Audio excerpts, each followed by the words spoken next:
নমস্কার বন্ধুরা, আপনারা যে যেখানে আছেন, ভালো আছেন, সুস্থ আছেন, সেই প্রত্যাশা নিয়ে ওল্ড অ্যান্ড নিউ কুইজিনে আপনাদেরকে স্বাগত জানাচ্ছি। আজ মূলো পাতার একটা রেসিপি আপনাদের সঙ্গে শেয়ার করব বন্ধুরা। এই রেসিপিটা আমার কাছেও একদম নতুন। এর আগে কখনো মূলো পাতার এরকম রেসিপি আমি দেখিও নি, বানাইও নি এবং খাইও নি বন্ধুরা। তাই এই মূলো পাতার রেসিপিটি যখন আমি টেস্ট করলাম, তখন মনে হলো যত তাড়াতাড়ি পারবো মূলো পাতার এই রেসিপিটি আমি বন্ধুদের সঙ্গে শেয়ার করব। তাহলে আমার প্রিয় বন্ধুরা এই মূলো পাতা বা মূলো শাকের সুস্বাদু স্বাদ আস্বাদন করতে পারবেন। তাই বন্ধুরা, মূলো পাতার এই রেসিপিটি আপনাদের সঙ্গে শেয়ার করার জন্য আমি মনে মনে উদগ্রীব হয়ে আছি। মূলো পাতা বা মূলো শাকের এই রেসিপির জন্য আমি কি কি উপকরণ ব্যবহার করেছি এবং কিভাবে রান্না করেছি তা আপনাদের সঙ্গে শেয়ার করব। তাহলে বন্ধুরা ধৈর্য সহকারে আমার সঙ্গে থাকুন এবং দেখতে থাকুন। আশা করি রেসিপিটি আপনাদের অত্যন্ত ভালো লাগবে। মূলো পাতা বা মূলো শাকের রেসিপির জন্য এখানে নিয়েছি ছোট সাইজের চিংড়ি। এগুলোকে ফুল চিংড়ি বলে, খুবই ছোট এই চিংড়িগুলো। বন্ধুরা, আজ হচ্ছে 22শে জানুয়ারি। আমি 19শে জানুয়ারি কিছু শাক সবজি ও মাছ কিনে এনেছিলাম আর সেগুলো আপনাদের সঙ্গে শেয়ার করেছিলাম। দিনে 2টো মূলো কিনেছিলাম বন্ধুরা। সেই মূলোর পাতাগুলো আমি ফ্রিজে রেখে দিয়েছিলাম। আজ ফ্রিজ থেকে মূলো পাতা বা শাকগুলো বের করে দেখি যে পাতাগুলো হলুদ ছিল সেগুলো আরো বেশি হলুদ হয়ে গেছে। শুকিয়ে যাওয়া পাতাগুলো আরো বেশি শুকিয়ে গেছে। তো বন্ধুরা, ভাবছি ফেলে দেব নাকি কিছু একটা করব। এক মন বলছে ফেলে দেই, আর এক মনে বলছে না, কিছু একটা করি। শেষ পর্যন্ত কিছু একটা করির জয় হলো। আমি পাতাগুলো এরকম ভাবে ছাড়িয়ে নিতে শুরু করেছি। বন্ধুরা দেখুন, পাতার যে মোটা মোটা ডাঁটাগুলো ওগুলো ফেলে দিয়ে শুধুমাত্র পাতা নিচ্ছি। আর হলুদ পাতা বা সবুজ পাতা কোনোটাই ফেলছি না, সবই ছাড়িয়ে নিচ্ছি। বন্ধুরা, এই মূলো পাতাগুলো আমি সবই ছাড়িয়ে নেব অফ ক্যামেরায়। যদি ক্যামেরার সামনে পাতাগুলো সব ছাড়িয়ে নিতে চাই তাহলে ভিডিও অনেকটা বড় হয়ে যাবে। সে কারণে আমি অফ ক্যামেরায় পাতাগুলো ছাড়িয়ে নেব।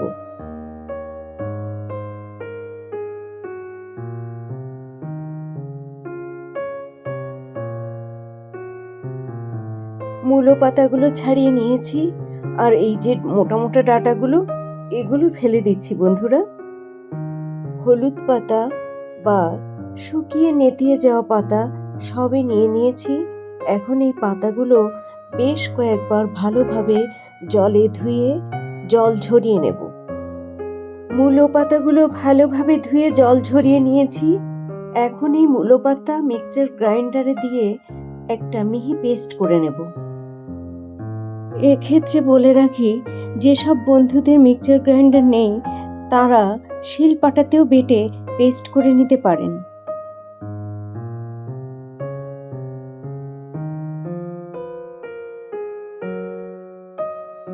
মূলো পাতা পেস্ট করে নিয়েছি। এখন বাকি যে মূলো পাতা রয়েছে ওগুলো এই মিক্সচার গ্রাইন্ডারের মধ্যে দিয়ে দিচ্ছি। একই সাথে আবারও ভালোভাবে সব মিলিয়ে পেস্ট করে নেব।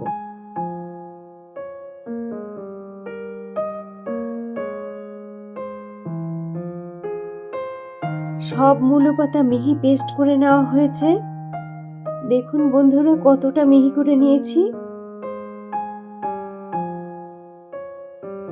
রান্নার সময় মূলো পাতার পেস্ট মিক্সচার গ্রাইন্ডার থেকে কড়াইতে দিতে বেশ অসুবিধে হবে, তাই এই পাত্রে ট্রান্সফার করে নিচ্ছি।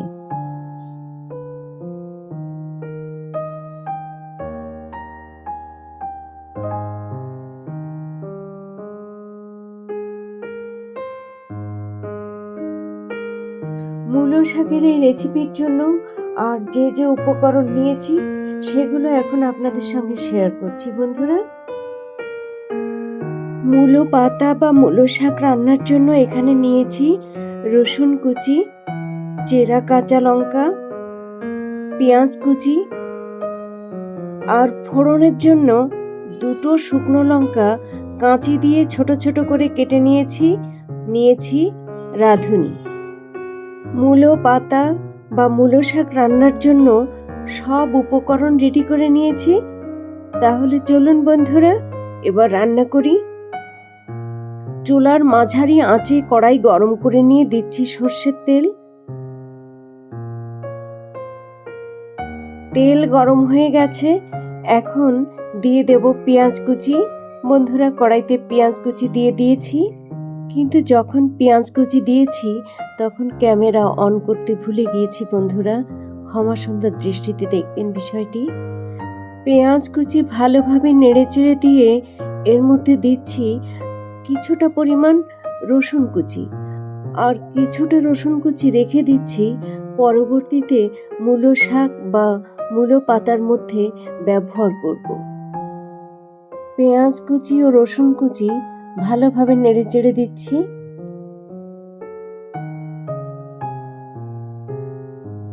পেঁয়াজ রসুন কুচিতে হালকা সোনালি রং ধরতেই কড়াইয়ের এক পাশে সরিয়ে নিয়ে মাঝখানে ফাঁকা করে নিচ্ছি।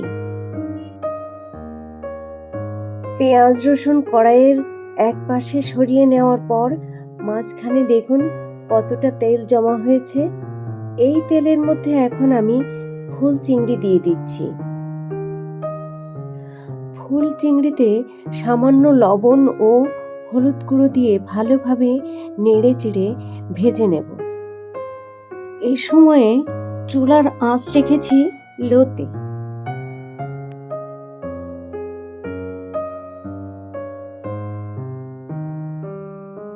ফুল চিংড়ি ভালোভাবে ভেজে নিয়ে পেঁয়াজ রসুনের সঙ্গে মিশিয়ে দিচ্ছি, আর এ পর্যায়ে দিয়ে দিচ্ছি চেরা কাঁচা লঙ্কা। কাঁচা লঙ্কা দিয়ে আবারও নেড়ে চেড়ে দিচ্ছি। এবার চিংড়ি মাছগুলো সরিয়ে দিয়ে কড়াইয়ের মাঝখানে ফাঁকা করে দিচ্ছি।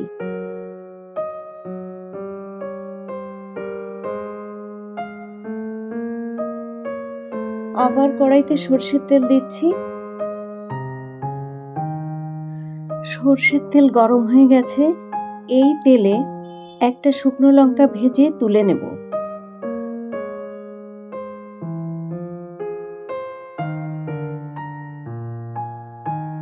শুকনো লঙ্কাটা ভাজা হয়ে গেছে, এখন তুলে নিচ্ছি।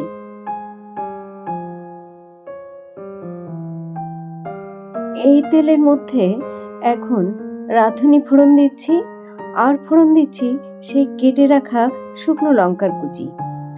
ফোড়ন নেড়েচেড়ে ভেজে নিয়ে কড়াইতে থাকা চিংড়ির সাথে ভালোভাবে নেড়েচেড়ে মিশিয়ে নিচ্ছি।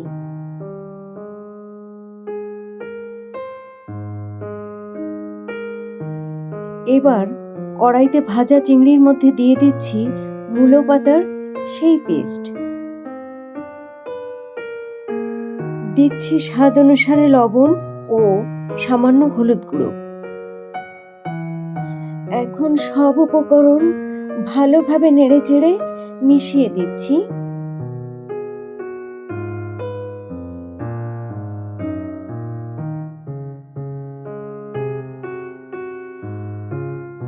বন্ধুরা এই পর্যায়ে চুলার আঁচ একদম লোতে রেখে 5 থেকে 7 মিনিট ঢেকে রান্না করব। তবে মাঝে একবার অন্তত নেড়ে চেড়ে দেব যাতে পুড়ে না যায়। 7 মিনিট পর ঢাকনা তুলে নিয়েছি। এখন এর মধ্যে দিচ্ছি রসুন কুচি। বন্ধুরা মূলো শাক একটু নোনতা ধরনের হয়, তাই এর মধ্যে যদি সামান্য চিনি ব্যবহার করি তাহলে এর স্বাদ বেড়ে যাবে, তাই সামান্য চিনি ব্যবহার করছি। এই নোনতা এবং মিষ্টি টেস্টের বিষয়টি যার যার নিজের ওপর নির্ভর করে, তাই আপনারা চিনি ব্যবহার করতে পারেন আবার নাও করতে পারেন। এদিকে কথা বলতে বলতে মূলো শাকের সঙ্গে রসুন কুচি ও চিনি ভালোভাবে নেড়েচেড়ে মিশিয়ে নিয়েছি। এবার মূলো শাক খুন্তির সাহায্যে ভালোভাবে নেড়েচেড়ে কড়াইয়ের গায়ে ভালো করে লাগিয়ে দিচ্ছি। এতে মূলো শাকের ভেতরে থাকা বাড়তি জল তাড়াতাড়ি শুকিয়ে যাবে। আবারও মূলো শাক নেড়েচেড়ে দিচ্ছি যাতে মূলো শাক পুড়ে না যায়। বন্ধুরা, এই মূলো শাকের ভেতরকার বাড়তি জল শুকিয়ে গেলেই মূলো শাক রান্না কমপ্লিট হয়ে যাবে। ভালোভাবে নেড়েচেড়ে মূলো শাকের ভেতরকার জল শুকিয়ে নিয়েছি। এখন এর মধ্যে অ্যাড করছি 1/2 টেবিল চামচ সর্ষের তেল। ভালোভাবে নেড়েচেড়ে মূলো শাকের সঙ্গে সর্ষের তেল মিশিয়ে দিচ্ছি। মূলো শাকের মধ্যে এই সর্ষের তেল মেশানোর কারণে মূলো শাকের স্বাদে একটা অন্যরকম মাত্রা যোগ হবে। বন্ধুরা, আপনারা যখন এইভাবে মূলো শাক রান্না করে খাবেন তখন আপনারা এর টেস্ট বুঝতে পারবেন। চুলা বন্ধ করে দিচ্ছি বন্ধুরা। মূলো শাক রান্না আমার কমপ্লিট হয়ে গেছে। বন্ধুরা, আমি যে মূলো শাক রান্না করেছি ফুল চিংড়ি দিয়ে, আপনাদের ফুল চিংড়ি দিয়ে যে রান্না করতে হবে এমন কোনো কথা নেই। আপনারা এর থেকে বড় সাইজের চিংড়িও ব্যবহার করতে পারবেন রান্নার জন্য। তবে একটু ছোট সাইজের চিংড়ি হলে এই মূলো শাক খেতে বেশি ভালো লাগবে। মূলো শাক কড়াই থেকে এই পাত্রে তুলে নিয়েছি। বন্ধুরা, এই মূলো শাকের রেসিপি অত্যন্ত সহজ কিন্তু স্বাদ দুর্দান্ত। তো বন্ধুরা, এই রেসিপিটি আশা করছি আপনারা বাড়িতে ট্রাই করবেন একবারের জন্য হলেও। তো বন্ধুরা, এই মূলো শাকের রেসিপি আপনাদের কাছে কেমন লেগেছে তা কমেন্ট বক্সে জানালে অত্যন্ত খুশি হব। যদি মূলো শাকের এই রেসিপিটি আপনাদের কাছে ভালো লেগে থাকে তাহলে আমার এই চ্যানেলটিকে লাইক, কমেন্ট, শেয়ার এবং সাবস্ক্রাইব করবেন প্লিজ। পাশে থাকা বেল বাটনটি প্রেস করে দেবেন, তাহলে আমার নিত্য নতুন ভিডিও আপলোডের সঙ্গে সঙ্গে আপনারা তার নোটিফিকেশন পেয়ে যাবেন। বন্ধুদের সঙ্গে শেয়ার করে দেবেন, তাহলে আমার এই ছোট্ট চ্যানেলটি এগিয়ে যেতে সক্ষম হবে। এতক্ষণ ধরে ধৈর্য সহকারে রেসিপিটি দেখার জন্য আপনাদের প্রত্যেককে অসংখ্য অসংখ্য ধন্যবাদ। ভালো থাকুন, সুস্থ থাকুন, আবারও দেখা হবে পরবর্তীতে।